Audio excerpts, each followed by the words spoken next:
Hello, everyone. I'm sorry for the late update on this. This storm kind of came out of nowhere, and I had a pretty busy week in terms of schoolwork and such. But I'm glad this will probably be the only video update I do since the storm is tomorrow morning. So I'd kind of like to give a solid forecast tonight rather than change it later tonight and tomorrow morning, since most of you probably won't even see a video that I post later tonight. So this will be my only video, and my forecast is finite. I'm not going to change it. But it is the best forecast that I think I can do for this storm. It's a very tricky storm to forecast. Okay, so here's the deal. There is a cold front that is going to be stalling off the eastern coast of the United States. Now, what's going to happen is as this cold front stalls out here later tonight into tomorrow morning, looking at the 500 millibar vorticity map, by the way, you have this really strong shortwave trough that is going to be moving to the east, and that's going to interact with the front as it stalls. Now, this trough does one of two things. One, it brings cold air, which is what we need for the snow. And this is a pretty good shot of cold air. Like, once the cold air moves in, it's going to be very well established, I think. So that's number one. Number two, as this trough moves east and interacts with that cold front, it's going to create a storm off the coast of the Carolinas here. And then that storm will move up to the northeast along said front. So that's the idea here. So this is the trough, and just notice how it moves to the east. Right now it's positively tilted, but don't worry, as I talk about this a lot, I like to see a neutral or a negative tilt, because otherwise the front would probably be pushed further to the east, and the storm would go further east as well. But this trough is going to go neutral, as you can see, and then it starts to go slightly negative by Friday morning. So as that tilt changes, the storm is going to form and come up the coast along the front rather than go out to sea. So that's really good. And also when you have a negative trough or a neutrally tilted trough such as this, the moisture will get pulled back to the northwest, which is also what we want. Okay? So that is the main idea with this. Really not much difference in the models in terms of the trough, the way it's oriented, where it's going to go. You can see that it is a really potent trough, so this is definitely a very good disturbance. Now, the reason this situation is very unique. One, cold air isn't already in place. You see, because out ahead of the cold front, which is still to our west, we have a warmer air mass currently in place. So what's happening is as this front moves through and this storm is moving up the coast, this is going to be bringing the cold air, and it has to come in quick. And that's going to be one of the key factors for when we change over to snow, and how much snow are we going to get? How quickly do we change over? And do we change over before or after the height of the precipitation? Now, what models are showing, and I will be showing the upward motion map at some point during the video, is that, in fact, we can just go right to the precip map now. So you can see, actually, let's do precip type. Okay, here we go. So, by the way, this is the NAM. Typically, I know what I do a lot is I look at the more long-range deterministic models, but I think from now on I'm going to start looking at the shorter-range models when we get this close to the storm, because they're known for doing very well with short-range, rather than the longer-range models like the GFS and the European don't do as well as the short-range models like the NAM, the RGEM, the HRRR. They all do a much better job when it comes to short-range. Okay, so let's go ahead here. This is this evening. Alright, now we're at 1 a.m. You can see your storm has already started to form off the coast of North Carolina, and will move to the north and east. So we start out as some rain here. New Jersey, Delmarva, all the way up into the eastern coast of New England here. Going to start out as rain this evening, and you're going to be raining for a good portion of the night. But then that cold air is going to start to move in as that trough moves to the east and the front moves on through. And you can see that we're starting to change over to snow here from northwest to southeast. And by 9Z, this is at about 4 a.m., you have already changed over to snow across the Lower Hudson Valley, western Connecticut, western Massachusetts, central northern New Jersey, and New York City, and western Long Island. You have already changed over to snow. Most of the models are kind of consistent with when the changeover is going to happen. Earlier today and in older runs, they had the changeover happening earlier, like at around 1 or 2 a.m. The newer runs have pushed the changeover to rain or snow to about 4 to 5 a.m. For these areas that I just named, and even later for eastern Long Island and the Cape here. However, you might say, oh, doesn't that mean we're going to get less snow? Not necessarily, because what I've also noticed, and for time's sake I won't show this, just take my word for it. What I have noticed is that the newer runs of the models have been, 1, slower with the storm, and 2, further west. So that means if this storm is going slower as it comes up, we're going to be getting a longer period of precipitation than was previously expected. So it should be snowing for a longer period of time, and there will be more time, since this is going slower, for the storm to strengthen and thus give us heavier precipitation. Okay, so let's go to 7 a.m. See, all of Long Island has finally changed over. You know, I wouldn't even be surprised if eastern Long Island didn't change over until like 7, 8, or 9 o'clock in the morning.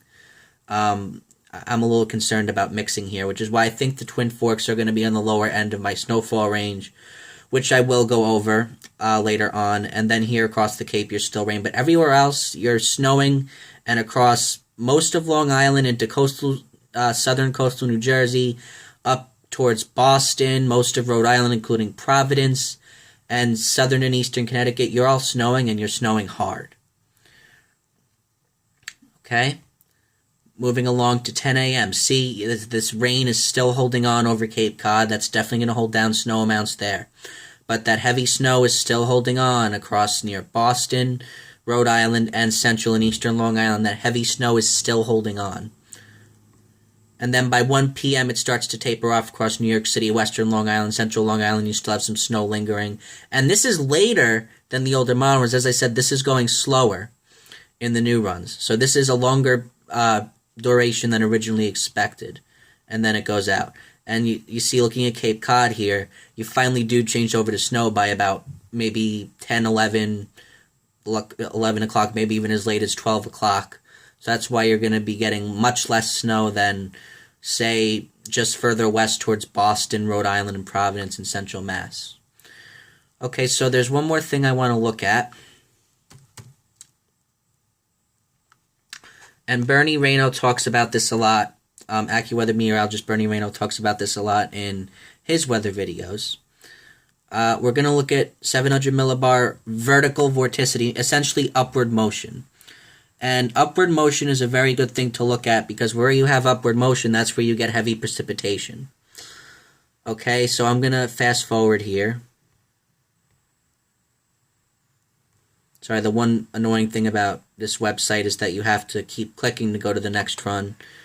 Alright, here we are at, this is about 10 o'clock tonight. Converting Zulu to regular time gets confusing. So 03 UTC should be 10 o'clock, yeah. So 10 o'clock tonight, see as the storm's forming, that upward motion, these reds, oranges, and yellows are starting to get ramped up, and those are going to come northeast as the storm moves along with it. So pay attention to where this upward motion goes. You see, I would pinpoint Long Island as being right over here. The map doesn't show it, but that's where Long Island is. And here's the Cape. Alright, here we are. You see upward motion is really rampant just off the coast of Cape Cod and eastern Long Island. But we have more bands of upward motion here that are going to start to push north as well. This is currently at about 4 a.m. So not in the heaviest stuff yet. But here we go, 7 a.m. Now, yes, I know that the reds and purples are offshore, but you still got some pretty decent upward motion here across Long Island, southern Connecticut, Rhode Island, and towards Cape Cod. The yellows is still pretty good for upward motion. So you look at the upward motion map and you say, this is probably a good spot to get heavy snow, because at this point we should have changed over to snow at 7 a.m. So early to mid-morning is going to be the prime time to get the heaviest snow across these areas. And as you can see, the upward motion isn't as rampant further west across the lower Hudson Valley, New York City, and New Jersey. So that's where you're going to be getting your lesser snow amounts. But anywhere from Long Island up into coastal Connecticut, Rhode Island and into Cape Cod, west of Cape Cod because you're still rain at this point, back towards Boston and eastern Mass, away from the coast, you'll be getting the heaviest snow by 7 a.m. and go along to 10 a.m. And you could see, look at this upward motion. You see the reds are coming close. Now there's still a chance that if the storm continues to shift further west, that this potent upward motion could come on shore. And if it does, then we could get some pretty heavy snow. And that's why this forecast is tough. And you can see this upward motion is extending now into Cape Cod, eastern Massachusetts, southern Connecticut. So the idea here is that this corridor here is going to be where the heaviest snow falls. All right, I won't really talk much more about that. I think you guys get the point. So, this is our accumulation map. And this is what I'm going with. So here we go. Now, anywhere west of Poughkeepsie, west of, shoot, I'm not good with my geography here. Central northern New Jersey on west, you're going to be under 2 inches. West of Poughkeepsie in New York, you're going to be under 2 inches. Albany, you might get a few flurries or snow showers. I don't think you're getting any accumulation. Eastern Pennsylvania towards York, Harrisburg, you might pick up a coating to 1 inch or 2. I don't think any more than that. All right, further east here. Now we get into the good stuff. 2 to 4 inches anywhere from central and eastern Maine back southwest towards coastal New Hampshire, even away from the coast here. I would definitely put Portsmouth in the 2 to 4 range. Dangerously close to the 4 to 8, so you'll probably be around 4 inches on the higher end of the 2 to 4. Central Massachusetts, we're going to go 2 to 4 inches. And then back towards western Connecticut, Hartford, you're going to get 2 to 4. Lower Hudson Valley, 2 to 4 inches. New York City, and so the 5 boroughs of New York City and Lower Hudson Valley, we're going to go 2 to 4 inches.